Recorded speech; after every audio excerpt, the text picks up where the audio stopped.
तेरे कवन कवन गुण, तेरे कवन कवन गुण, कह कह गामा तू साहिब गुणी निधाना। तुमरी महिमा बरन ना साकों, तू ठाकुर ऊच भगवाना। तुमरी महिमा बरन ना साकों, तू ठाकुर ऊच भगवाना। शब्दावतार बाणी दे बोहित, जुगोह जुग अटल, परम सन्मान योग, परम सत्कार योग, चवर छतर तखत के मालिक, साहिबे कबाल, साहिबे बरकत, साहिबे कमाल, मुर्शदे कामल, कामले रहबर, रोशने चिराग, नूरे नजर, पीरां दे पीर, बाबियां दे बाबे, जोगियां दे जोगी, नाथां दे नाथ, रहबरां दे रहबर, गुरुआं दे गुरु, धन धन पिता साहिब गुरु ग्रंथ साहिब जी दी पावन हजूरी तो महान सतगुरु अष्टम बलवीरा, अठवें पातशाह, बाला प्रीतम साहिब गुरु हरकृष्ण साहिब जी दे पावन पवित्र महान इतिहासक अस्थान गुरुद्वारा बंगला साहिब तो गुरु की कथा सुन रही सन्मान योग साध संगत जीओ, गुरु की बख्शी फतेह बुलाओ। वाहिगुरु जी का खालसा, वाहिगुरु जी की फतेह।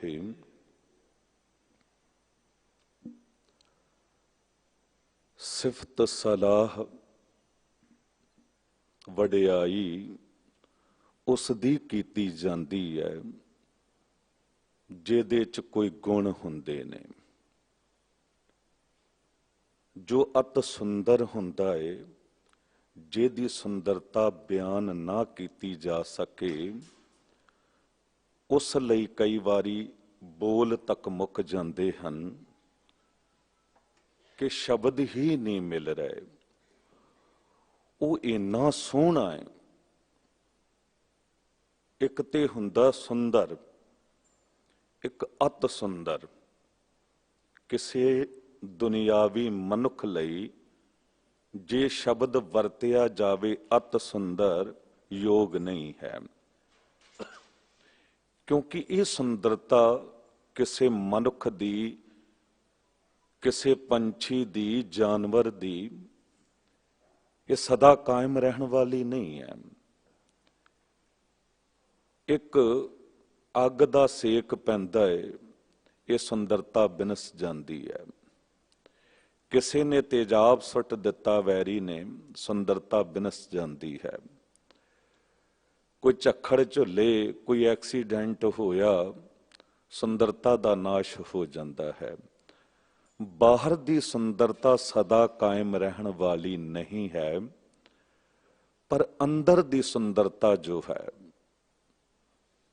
जो गुण करके अंदर सुंदरता बनी है, वो सदा कायम रहती है। दुनिया च वेखदियां किसे कोल एक गुण है, मिठा बहुत बोलता है, ओदी मिठी जुबान सब नूं अपना बना लैंदी है। लोग तारीफ करते ने कि कदी कौड़ा नहीं बोलता। कोई किसी विच होर गुण है, दया है, हर दा भला करदा है, ओदी वडियाई लोग करते ने। पर किसे किसे कोल एक गुण हुंदा, किसे कोल दो गुण होणगे। कहा है ना जननी जनै ता भगत जन, कै दाता कै सूर, ना है तां जननी बांझ रहे काहे गवावह ਨੂਰ। ਐ ਮਾਂ, ਜੇ ਤੂੰ ਬੱਚੇ ਨੂੰ ਜਨਮ ਦਿੱਤਾ ਹੈ, ਉਹਨੂੰ ਦਾਤਾ ਬਣਾ, ਜੋ ਕਿਰਤ ਕਰ ਰਿਹਾ, ਮਿਹਨਤ ਕਰ ਰਿਹਾ ਹੈ, ਉਹਦੇ ਵਿੱਚੋਂ ਲੋੜਵੰਦਾਂ ਦੀ ਮਦਦ ਵੀ ਕਰੇ। ਜੇ ਦਾਤੇ ਵਾਲਾ ਗੁਣ ਨਹੀਂ ਹੈ ਉਹਦੇ ਵਿੱਚ, ਤੇ ਘੱਟੋ ਘੱਟ ਉਹਨੂੰ ਸੂਰਮਾ ਬਣਾ। ਕਿਤੇ ਜ਼ੁਲਮ ਹੋ ਰਿਹਾ ਹੋਵੇ, ਅਨਿਆਂ ਹੋ ਰਿਹਾ ਹੋਵੇ, ਉੱਥੇ ਉਹ ਡਟ ਕੇ ਖੜਾ ਹੋਵੇ, ਮਜ਼ਲੂਮ ਨੂੰ ਬਚਾਵੇ। ਜੇ ਇਹ ਦੋ ਗੁਣ ਵੀ ਨਹੀਂ ਨੇ ਤੇ ਫਿਰ ਇੱਕ ਕੰਮ ਕਰ, ਉਹਨੂੰ ਭਗਤ ਬਣਾ ਦੇ। ਜੇ ਉਹਦੇ ਕੋਲ ਭਗਤੀ ਆ ਗਈ ਤੇ ਫਿਰ ਇਹ ਦੋਨੋਂ ਗੁਣ ਦੌੜ ਕੇ ਉਹਦੇ ਕੋਲ ਆਪੇ ਹੀ ਆ ਜਾਣਗੇ। ਭਗਤ ਜੋ ਹੁੰਦਾ ਹੈ ਉਹ ਸੂਰਮਾ ਵੀ ਹੁੰਦਾ ਹੈ। ਭਗਤ ਕਬੀਰ ਸਾਹਿਬ ਜੀ ਨੂੰ ਵੇਖ ਲਓ, ਡਰੇ ਕਿਤੇ ਸਿਕੰਦਰ ਲੋਧੀ ਤੋਂ, ਡਰੇ ਕਿਤੇ। ਜੇ ਗਠੜੀ ਬਣਾ ਕੇ ਸੁੱਟ ਦਿੱਤਾ ਗਿਆ ਹਾਥੀ ਦੇ ਸਾਹਮਣੇ, ਕੋਈ ਡਰ ਹੈ? ਭਗਤ ਪ੍ਰਹਲਾਦ ਨੂੰ ਕੋਈ ਡਰ ਹੈ? ਅੱਗ ਦੇ ਭਾਂਬੜ ਹੋਣ। ਭਗਤ ਰਵਿਦਾਸ ਜੀ ਨੂੰ ਕੋਈ ਡਰ ਹੈ? ਨਹੀਂ। ਭਗਤ ਸੂਰਮਾ ਵੀ ਹੁੰਦਾ ਹੈ ਤੇ ਭਗਤ ਦਾਤਾ ਵੀ ਹੁੰਦਾ ਹੈ। ਆਪਣੇ ਮੂੰਹ ਦੀ ਬੁਰਕੀ ਵੀ ਦੂਜੇ ਦੇ ਮੂੰਹ ਚ ਪਾਉਣ ਦਾ ਹੀਆ ਰੱਖਦਾ ਹੈ। ਮਤ ਹੁੰਦੀ ਹੋਏ ਇਆਣਾ, ਤਾਣ ਹੁੰਦੇ ਹੋਏ ਨਿਤਾਣਾ, ਮਾਣ ਹੁੰਦੇ ਹੋਏ ਨਿਮਾਣਾ, ਅਣ ਹੁੰਦੇ ਕੋ ਆਪ ਵੰਡਾਏ, ਕੋਈ ਐਸਾ ਭਗਤ ਸਦਾਏ। ਹੋਵੇ ਕੋਈ ਇਹੋ ਜਿਹਾ ਭਗਤ। ਇੱਕ ਇੱਕ ਗੁਣ ਕਿਸੇ ਕੋਲ ਹੋਵੇ ਨਾ ਤੇ ਉਹਦੀ ਤਾਰੀਫ ਹੁੰਦੀ ਹੈ, ਉਹਦੀ ਸਿਫਤ ਸਲਾਹ ਹੁੰਦੀ ਹੈ। ਤੇ ਜਿੱਥੇ ਗੁਣਾਂ ਦੀ ਖਾਨ ਕੋਈ ਹੋਵੇ, ਗੁਣ ਹੀ ਗੁਣ ਹੋਣ, ਤੇ ਉਹ ਗੁਣ ਨਾਸ਼ ਵੀ ਨਾ ਹੋਣ ਵਾਲੇ ਹੋਣ। ਜੋ ਅਤ ਸੁੰਦਰ ਹੋਵੇ, ਅਤ ਸੁੰਦਰ ਮਨਮੋਹਨ ਪਿਆਰੇ ਦੀ ਗੱਲ ਜੇ ਕਰੀਏ, ਉਹ ਮਨ ਨੂੰ ਮੋਹ ਲੈਣ ਵਾਲਾ ਹੋਵੇ। ਉਹ ਇੰਨਾ ਸੁੰਦਰ ਹੋਵੇ ਕਿ ਸ਼ਬਦ ਮੁੱਕ ਜਾਣ ਉਹਦੀ ਸਿਫਤ ਸਲਾਂਘਾ ਕਰਦਿਆਂ ਕਰਦਿਆਂ, ਤੇ ਕਹਿ ਦਿੱਤਾ ਜਾਵੇ ਹਮਰੀ ਜੇਹਬਾ ਏਕ ਪ੍ਰਭ, ਹਰ ਕੇ ਗੁਣ ਅਗਮ ਅਥਾ, ਹਮ ਕਿਉਂ ਕਰ ਜਪਹਿ ਇਆਣੀਆਂ, ਹਰ ਤੁਮ ਵੱਡ ਅਗਮ ਅਗਾਹ। ਤੇਰੀ ਸੁੰਦਰਤਾ ਬਿਆਨ ਕਰਨ ਲੱਗਿਆ ਇੱਕ ਜੀਵ ਨਹੀਂ ਬਿਆਨ ਕੀਤਾ ਜਾ ਸਕਦਾ। ਤੇਰੀ ਥਾਂ ਨਹੀਂ ਪਾ ਸਕਦਾ ਕੋਈ, ਤੈਨੂੰ ਕੋਈ ਗਾਹ ਨਹੀਂ ਸਕਦਾ। ਇਹ ਕਿਸ ਦੀ ਗੱਲ ਹੋ ਰਹੀ ਹੈ? ਜਿਸ ਦੇ ਬਾਰੇ ਕਿਹਾ ਗਿਆ, ਤੇਰਾ ਨਾਮ ਰੂੜੋ ਰੂਪ ਰੂੜੋ, ਅਤ ਰੰਗ ਰੂੜੋ ਰਾਮਈਆ। ਰੂੜੋ ਦਾ ਅਰਥ ਹੁੰਦਾ ਸੋਹਣਾ, ਅਤ ਸੁੰਦਰ। ਮਾਲਕ ਵਾਹਿਗੁਰੂ ਤੇਰਾ ਤੇ ਨਾਮ ਵੀ ਬਹੁਤ ਸੋਹਣਾ ਹੈ। ਤੂੰ ਆਪ ਬੜਾ ਸੁੰਦਰ ਹੈ। ਤੇਰਾ ਰੂਪ ਜੋ ਹੈ ਉਹ ਅਨੂਪ ਹੈ, ਉਪਮਾ ਕੀਤੀ ਨਹੀਂ ਜਾ ਸਕਦੀ। ਤੂੰ ਇਤਨਾ ਬੇਅੰਤ ਹੈ। ਉਸ ਮਾਲਕ ਵਾਹਿਗੁਰੂ ਜੀ ਦੀ ਸਿਫਤ ਸਲਾਹ ਗੁਰੂ ਅਮਰਦਾਸ ਸਾਹਿਬ ਸਤਿਗੁਰੂ ਜੀ ਦਾ ਇਹ ਸ਼ਲੋਕ ਕਰ ਰਿਹਾ ਹੈ। 7 ਨੰਬਰ ਸ਼ਲੋਕ ਤੇ 8 ਨੰਬਰ ਸ਼ਲੋਕ ਦੀ ਆਪਾਂ ਨੇ ਅੱਜ ਵਿਚਾਰ ਕਰਨੀ ਹੈ। ਕਰੋ ਕਿਰਪਾ ਮਨ ਜੇ ਕਿਤੇ ਭਟਕ ਰਿਹਾ ਏ, ਮਨ ਨੂੰ ਆਵਾਜ਼ ਮਾਰੋ, ਮਨ ਪਰਦੇਸੀ ਵੇ ਪਿਆਰੇ, ਆਓ ਘਰੇ ਤੇ ਇੱਕ ਵਾਰੀ ਗੱਜ ਕੇ ਉਚਾਰਨ ਕਰੋ, ਸਤਨਾਮ ਸ੍ਰੀ ਵਾਹਿਗੁਰੂ। ਇੱਕ ਵਾਰੀ ਫਿਰ ਕਰੋ ਕਿਰਪਾ, ਸਤਨਾਮ ਸ੍ਰੀ ਵਾਹਿਗੁਰੂ। ਜਿਹੜੇ ਮੱਥਾ ਟੇਕ ਰਹੇ ਹੋ, ਗੁਰੂ ਕੀ ਦੇਗ ਲੈ ਰਹੇ ਹੋ, ਜੋੜਾ ਘਰ ਚ ਜੋੜੇ ਜਮਾ ਕਰਾ ਰਹੇ ਹੋ, ਜ਼ਰੂਰ ਕੁਝ ਸਮਾਂ ਗੁਰੂ ਦਰਬਾਰ ਵਿੱਚ ਟਿਕ ਕੇ ਬੈਠ ਜਾਓ। ਚੰਗਾ ਲੱਗ ਰਿਹਾ, ਸਾਹਮਣੇ ਇਕਾਗਰਤਾ ਬਹੁਤ ਮਿਲ ਰਹੀ ਹੈ। ਜ਼ਰੂਰ ਮਹਾਂਮਾਰੀ ਵੇਲੇ ਇੱਕ ਦੂਜੇ ਦਾ ਖਿਆਲ ਵੀ ਰੱਖਣਾ ਹੁੰਦਾ ਹੈ, ਪਰ ਕਈ ਵਾਰੀ ਇਉਂ ਹੁੰਦਾ ਹੈ, ਦਾਸ ਨੇ ਬੇਨਤੀ ਕੀਤੀ ਸੀ ਕਿ ਜਦ ਮਹਾਂਮਾਰੀਆਂ ਆਉਂਦੀਆਂ ਨੇ ਨਾ, ਇੱਕ ਬੜਾ ਸੁੰਦਰ ਉਦਾਹਰਣ ਦਾਸ ਦੇ ਸਾਹਮਣੇ ਆਇਆ। ਤੇ ਕੀ ਪਤਾ ਸਾਡੀ ਅੰਦਰ ਦੀ ਚੜ੍ਹਦੀ ਕਲਾ, ਵਿਲ ਪਾਵਰ ਕਿਸੇ ਉਦਾਹਰਣ ਨੂੰ ਸੁਣ ਕੇ ਹੋਰ ਜ਼ਿਆਦਾ ਜਾਗ ਜਾਵੇ। ਜੁਨੈਦ ਫਕੀਰ ਹੋਇਆ ਹੈ। ਜਿਸ ਦਾ ਜ਼ਿਕਰ ਮਸਕੀਨ ਜੀ ਵੀ ਕਰਦੇ ਸਨ, ਹੋਰ ਵਿਦਵਾਨ ਵੀ ਕਰਦੇ ਨੇ। ਰੱਬ ਨਾਲ, ਪ੍ਰਮਾਤਮਾ ਵਾਹਿਗੁਰੂ ਨਾਲ ਜੁੜੀ ਹੋਈ ਰੂਹ ਸੀ, ਸਿੱਧੀ ਜਿਸ ਤਰ੍ਹਾਂ ਗੱਲਬਾਤ ਕਰਨ ਵਾਲਾ ਸੀ।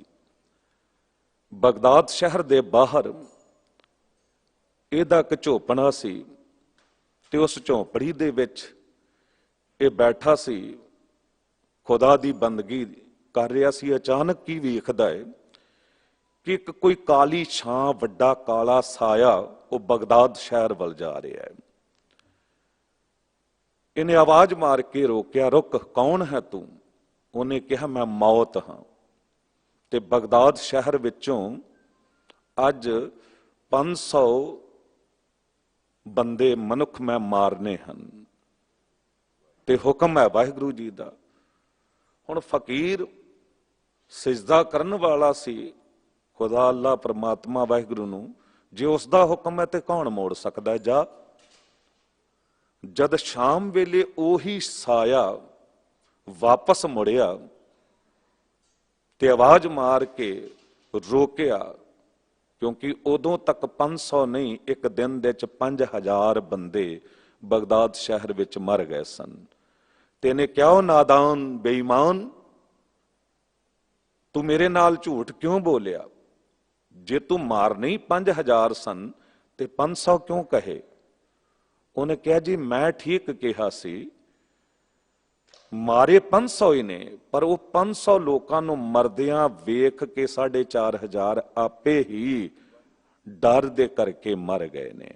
ਜਦ ਮਹਾਮਾਰੀਆਂ ਆਉਂਦੀਆਂ ਨੇ, ਹਾਲਾਤ ਐਸੇ ਹੁੰਦੇ ਨੇ ਕਿ ਲੋਕ ਘਬਰਾ ਜਾਂਦੇ ਨੇ, ਪਰ ਅੰਦਰ ਵਾਹਿਗੁਰੂ ਨੇ ਇੱਕ ਚੜ੍ਹਦੀ ਕਲਾ ਦਿੱਤੀ ਹੈ। ਅੰਦਰ ਰੋਗ ਨਾਲ ਲੜਨ ਦੀ ਸ਼ਕਤੀਆਂ ਨੇ, ਅੰਦਰ ਕਈ ਗੁਣ ਮਨੁੱਖ ਦੇ ਮਾਲਕ ਵਾਹਿਗੁਰੂ ਜੀ ਨੇ ਟਿਕਾਏ ਨੇ। ਜ਼ਰੂਰ ਸਾਵਧਾਨੀਆਂ ਰੱਖਣੀਆਂ ਨੇ, ਪਰ ਗੁਰੂ ਤੋਂ ਦੂਰ ਨਹੀਂ ਹੋਣਾ, ਮਾਲਕ ਵਾਹਿਗੁਰੂ ਤੋਂ ਦੂਰ ਨਹੀਂ ਹੋਣਾ, ਕਿਉਂਕਿ ਉਹਦੇ ਹੁਕਮ ਹੈ ਸਭ ਕੁਝ। ਤੁਧ ਆਪੇ ਕਾਰਨ ਆਪੇ ਕਰਨਾ, ਹੁਕਮੇ ਜੰਮਣ ਹੁਕਮੇ ਮਰਨਾ। ਸਤਿਗੁਰੂ ਸਾਹਿਬ ਗੁਰੂ ਅਮਰਦਾਸ ਸਾਹਿਬ ਜੀ, ਉਸ ਮਹਾਨ ਸੁਪਰੀਮ ਪਾਵਰ ਜੋ ਪੂਰੀ ਦੁਨੀਆ ਦਾ ਮਾਲਕ ਹੈ, ਉਹਦੀ ਸਿਫਤ ਸਲਾਹ, ਉਹਨੂੰ ਸਲਾਉਣ ਦੀ ਗੱਲ ਕਰ ਰਹੇ ਨੇ। ਉਹਦੇ ਵਰਗਾ ਹੋਰ ਕੋਈ ਨਹੀਂ ਹੈ। ਸਤਿਗੁਰੂ ਗੁਰੂ ਨਾਨਕ ਦੇਵ ਸਾਹਿਬ ਜੀ ਨੇ ਕਿਹਾ ਕਿ ਜੇ ਤੇਰੀ ਉਪਮਾ ਕਰਨ ਤੇ ਆਈਏ ਤੇ ਕਿੰਨੇ ਕੁ ਕਰ ਸਕਦੇ ਆ।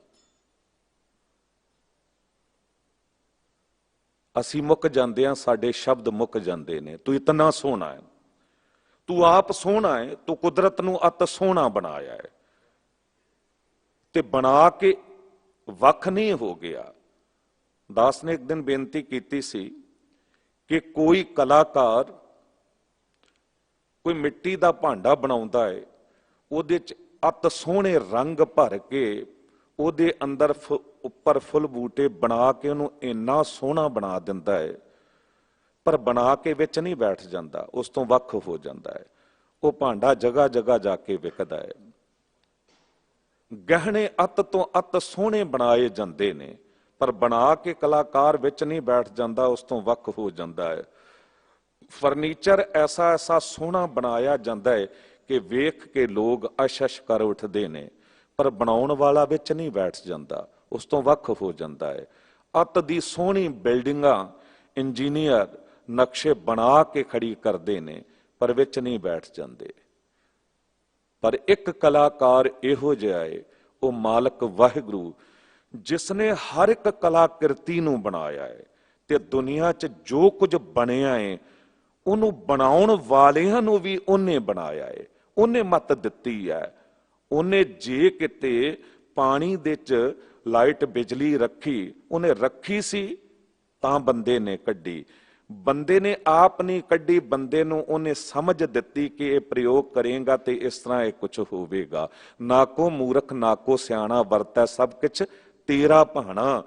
ਉਹਨੇ ਅਤ ਸੁੰਦਰ ਪਹਾੜ ਬਣਾਏ, ਪੰਛੀ ਬਣਾਏ, ਉਹਨੇ ਅਤ ਸੋਹਣੇ ਮਨੁੱਖ ਬਣਾਏ, भाव की हर एक वस्तु उन्हें बनाई, पर बना के वख नहीं हो गया, वो विच बैठ गया है। तुद संसार उपाया, सिरै सिर धंधै लाया, वेखै कीता अपना, कर कुदरत पासा ढाल जियो। वो विच बैठ गया है, वो जरे जरे च समाया होया है, वो हर एक दे अंदर है। सबै घट राम बोलै, रामा बोलै, राम बिना को बोले रहे। फिर कहते वो बड़ा सुगड़ है। जिसका तन मन धन सब तिसका, सोई सुगड़ सुजानी। ओदे वर्गा चंगा घड़न वाला सुगड़ कोई नहीं है, उस वर्गा सुजान, उस वर्गा सियाणा विद्वान कोई नहीं है, ओदे वर्गा कलाकार कोई हो ही नहीं सकता। ते जो अत सोहना है, वो आप सुंदर है, ओदा बनाउणा बड़ा सुगड़ है। ते फिर ते जो स्वरूप ओने बनाया, ओनू सानू प्रवान करना चाहिदा है। जे ओने औरत नू बनाया, औरत दे सिर उत्ते केस दिते, मूंह उत्ते नहीं दिते। उन्हें औरत नू इउं बनाया है। उन्हें बंदे नू बनाया, सिर उत्ते भी केस दिते ते चेहरे उत्ते दाड़ा भी दिता। हुण अत सुंदर मनमोहन प्यारे ने जो स्वरूप दिता, कमाल दी गल है, मनुख नूं चंगा नहीं लगा। उन्हें औरतां वांग अपने चेहरे दे केस हटा लए। ओदी मर्जी सी, उन्हें शेरनी नूं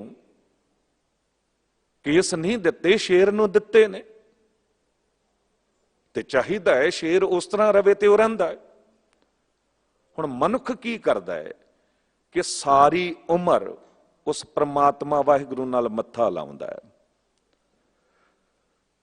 जिथे भी मनुख केस कटेगा, परमात्मा उत्थे वध के होर ज्यादा दिंदा है। ये प्रकृति का नियम है। जे तुसी केस कटोगे या केसां नाल छेड़छाड़ कर दोगे एक बारी, भावें वो कोई औरत होवे भावें मर्द होवे, जे केसां नाल उन्हें छेड़छाड़ कर दिती, बेअदबी कर दिती, ते वो उतने ज्यादा आउणगे, क्योंकि परमात्मा वाहिगुरू चाहुंदा है कि तू केस रख। उन्हें जे किते कोई दरख्त पेड़ घरां दे सामने, लोग केड़ा पेड़ रखते ने, दरख्त रखते ने जो हरिया भरिया है, जो फलदार दरख्त है, वो घर नूं शोभा दिंदा है। ते जे किते वो दरख्त रुंड मुंड हो जावे, बिल्कुल सुक जावे, सुके दरख्तां नूं घर दे सामने कोई रहन नहीं दिंदा, क्योंकि एक दाग वांग हुंदे ने वो। ते सोहणे मालक वाहिगुरू जी की गल चल रही है। गुरु अमरदास साहब जी कहंदे, सालाही सालाहना भी सच्चा सालाह। एवें झूठे बंदियां दी की उस्तत करी जांदा है, चापलूस बन के एवें लोकां नूं खुश करी जांदा है। जो अत झूठा होवे, जो अत कपटी होवे, दुनिया नूं लुट्टण वाला होवे, उहदे बारे तू सिफत दे बोल बोले की लाभ होवेगा। तू सिफत सलांगा करनी है ते कर मालक वाहिगुरू जी दी, वो अत सोहना है। ते उन्हें जो रूप दिता है, उन्होंने बचा के रख। वो इतना बेअंत है कि गुरु नानक देव साहब जी कहंदे ने, कोट कोटी मेरी आर जा, पवन पीण अप्याओ, चंद सूरज दो गुफै न देखा, सुपने सौण न थाऊं, भी तेरी कीमत ना पवै, हाँ केवड आखां नाऊं। जे मैं तेरा मुल पाउण ते आवां, तू ते अनमोल है, मुल पै ही नहीं सकदा सारी दुनिया दा, मोल तू पाउण वाला है। जे तेरी सिफत करन ते आवां, ते ये ते बड़ी छोटी उम्र है, 25-50 साल दी, करोड़ां साल उम्र हो जावे मेरी, कोट कोटी मेरी आरजा, पौण पीण अप्याओ, मैं पवना हारी होवां, मैनू कोई खाण दी लोड़ ना पवे, बस तेरी सिफत सलांगा करी जावां। चंद सूरज दो गुफा ना देखा, इहो जी गुफा च बैठ जावां कि ना मैनू सूरज नजर आवे, ना चंद्रमा आए, मेरा ध्यान ना भटकाउण। मैं सुपने विच भी सौण दी ना सोचां, ਬੰਦਾ ਕਹਿ ਦਿੰਦਾ ਕਿ ਮੈਨੂੰ ਤੇ ਸੁਪਨੇ ਵਿੱਚ ਵੀ ਵੇਲ ਨਹੀਂ ਹੈ, ਮੈਨੂੰ ਕੋਈ ਵੇਲ ਹੀ ਨਾ ਹੋਵੇ, ਹਰ ਵੇਲੇ ਪ੍ਰਮਾਤਮਾ ਵਾਹਿਗੁਰੂ ਤੇਰਾ ਨਾਮ ਜਪੀ ਜਾਵਾਂ, ਪਰ ਕੀ ਕਰਾਂ, ਵੀ ਤੇਰੀ ਕੀਮਤ ਨਾ ਪਵੈ, ਹਾਂ ਕੇਵਡ ਆਖਾਂ ਨਾਮ।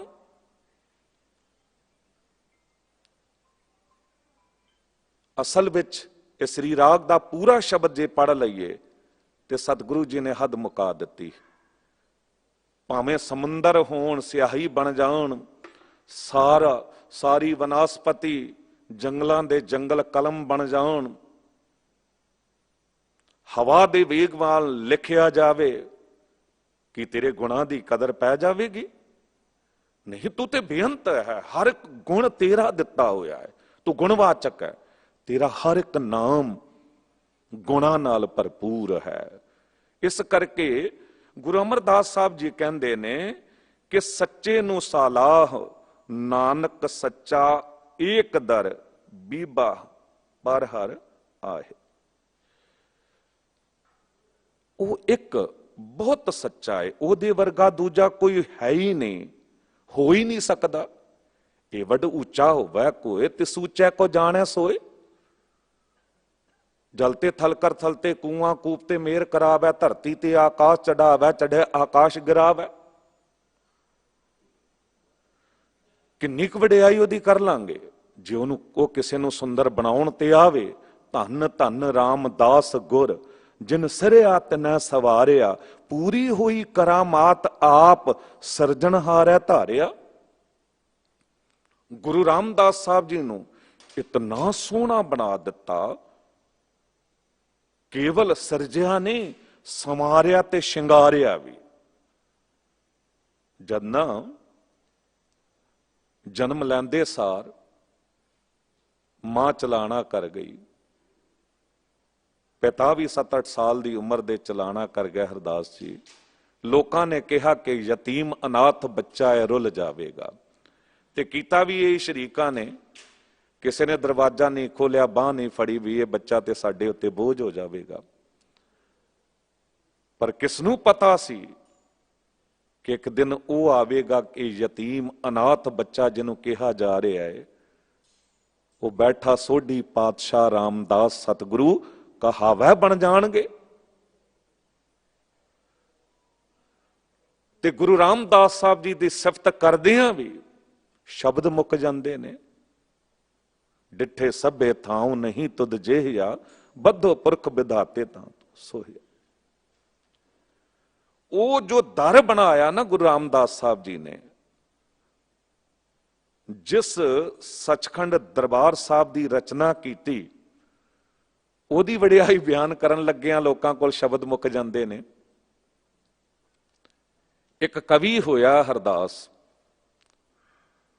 ਤੇ ਬੜਾ ਸੁਣਦਾ ਹੁੰਦਾ ਸੀ ਦਰਬਾਰ ਸਾਹਿਬ ਬਾਰੇ। ਤੇ ਇੱਕ ਦਿਨ ਪੁੱਜ ਗਿਆ ਦਰਸ਼ਨ ਕਰਨ, ਜਦ ਦੀਦਾਰ ਕਰਨ ਪੁੱਜਿਆ, ਤੇ ਜਿਉਂ ਪਰਿਕਰਮਾ ਵਿੱਚ ਹੀ ਦਰਬਾਰ ਸਾਹਿਬ ਦੇ ਉਹਨੇ ਕਦਮ ਰੱਖਿਆ ਹੈ, ਉਹਦੇ ਅੰਦਰ ਉਹ ਸੁੰਦਰਤਾ, ਉਹ ਅੰਮ੍ਰਿਤ ਉਤਰਨ ਲੱਗ ਗਿਆ। ਜਦ ਦਰਬਾਰ ਸਾਹਿਬ ਪੁੱਜਿਆ, ਗੁਰੂ ਰਾਮਦਾਸ ਸਾਹਿਬ ਜੀ ਦੀ ਕਿਰਪਾ, ਬੈਠਣ ਨੂੰ ਵੀ ਜਗ੍ਹਾ ਮਿਲ ਗਈ। ਆਮ ਤੌਰ ਤੇ ਕਈ ਵਾਰੀ ਨਹੀਂ ਮਿਲਦੀ ਜਗ੍ਹਾ। ਬੈਠਿਆ ਤੇ ਉੱਠ ਹੀ ਨਾ ਸਕਿਆ।